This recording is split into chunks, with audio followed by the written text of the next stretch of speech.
Bisa terbang, ingin bisa itu, tapi waktunya wiritan tidak kuat saya pak, waktunya itu berarti bukan. Reason it, seneng pak filsafat saya baca-baca, tapi kalau baca sendiri tidak paham pak saya, harus perlu figur.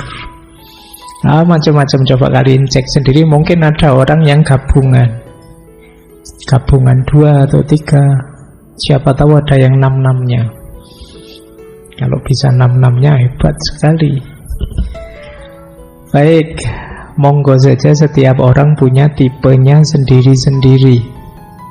Silakan.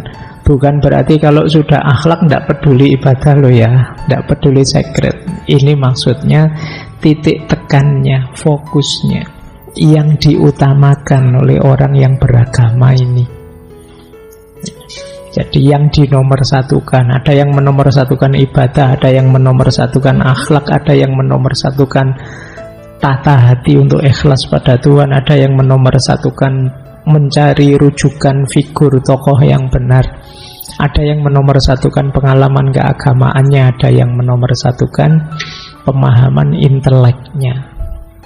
Jadi masing-masing ada caranya. Ini mumpung akhir tahun, memuhasabahi keberagamaan kita.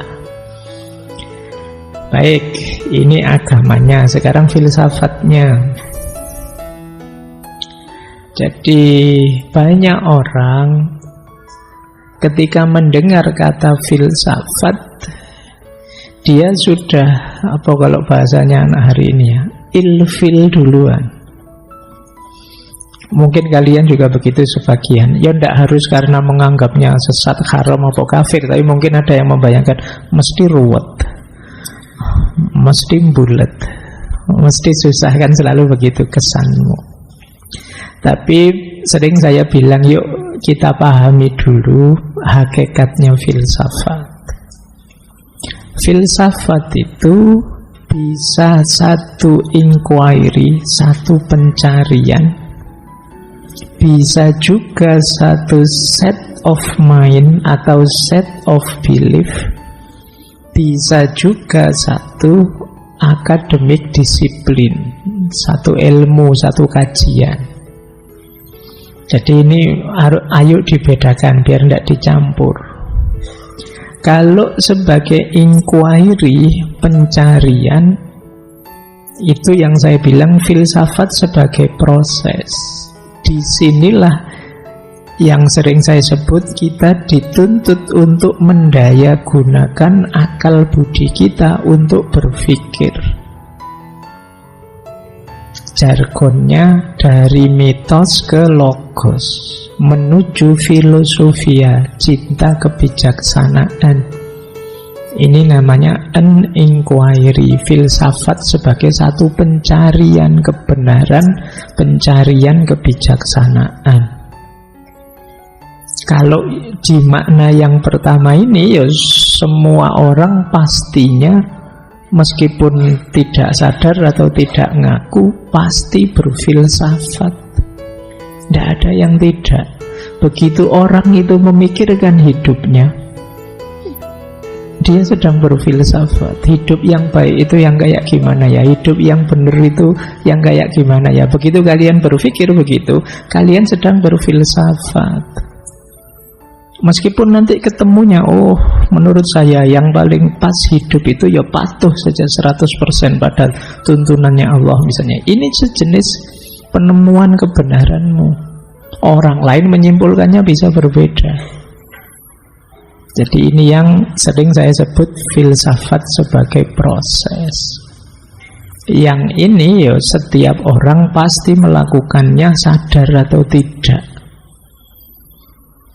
Ya lebih enak sadar, jadi terarah.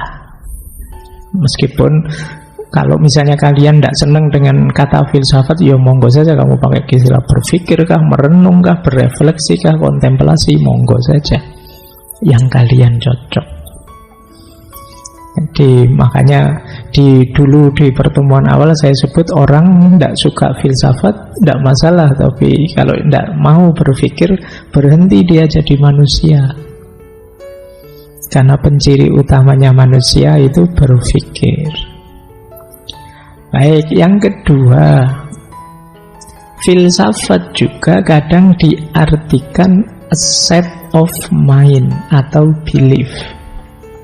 Kalau yang kedua ini, kalau di bahasa Indonesia mungkin kita sering pakai istilah filosofi.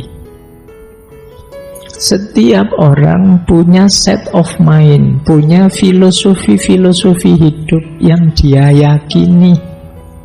Saya punya, kalian punya, Nietzsche punya, Aristoteles punya, Al-Farabi punya, Ibn Rus punya. Dan memang tidak harus sama. Setiap orang punya set of mind atau set of belief yang beda-beda. Kalian boleh tidak setuju dengan set of beliefnya teman, mau set of beliefnya filosof ini, filosof itu tidak masalah. Menurut saya Pak, filosof yang itu kalau dari pandangan agama saya dia itu sudah kafir, murtad, tidak masalah. Jadi ini yang sering saya sebut ini produk pemikiran filsafat, yang setiap orang mungkin mindsetnya beda-beda, temuan kebenarannya beda-beda, dan memang tidak harus kamu setujui. Nah, nanti banyak orang tidak suka filsafat sebenarnya diarahkan ke yang kedua ini, set of mind atau set of belief. Ya tentu saja di situ isinya beragam. Ada yang sangat ateistik, ada yang sangat religius, bahkan banyak juga yang sangat spiritual. Kalau dikalkulasi sebenarnya jauh lebih banyak para filosof itu yang teistik dibandingkan ateistik.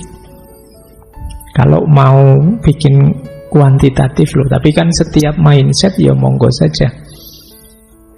Jadi kalian bahkan boleh, saya tidak setuju semuanya Pak, saya ingin mencari sendiri, monggo saja.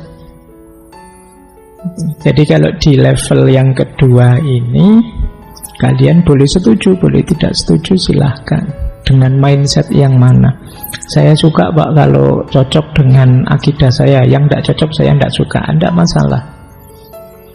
Tapi harus fair, harus diakui juga banyak pikiran-pikiran para filosof yang nyambung, cocok, sesuai dengan akidah. Itu yang kedua. Yang ketiga, ada filsafat itu yang sekarang diajarkan di kampus-kampus, di dunia akademik, termasuk mungkin di ngaji filsafat ini. Ini filsafat sebagai akademik disiplin.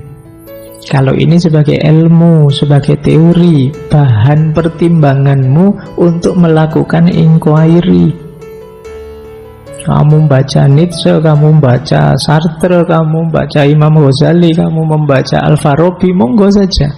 Sebagai ilmu untuk nambah wawasan, biar ketika melakukan inquiry tadi, pencarian kebenaran, kamu luas wawasannya.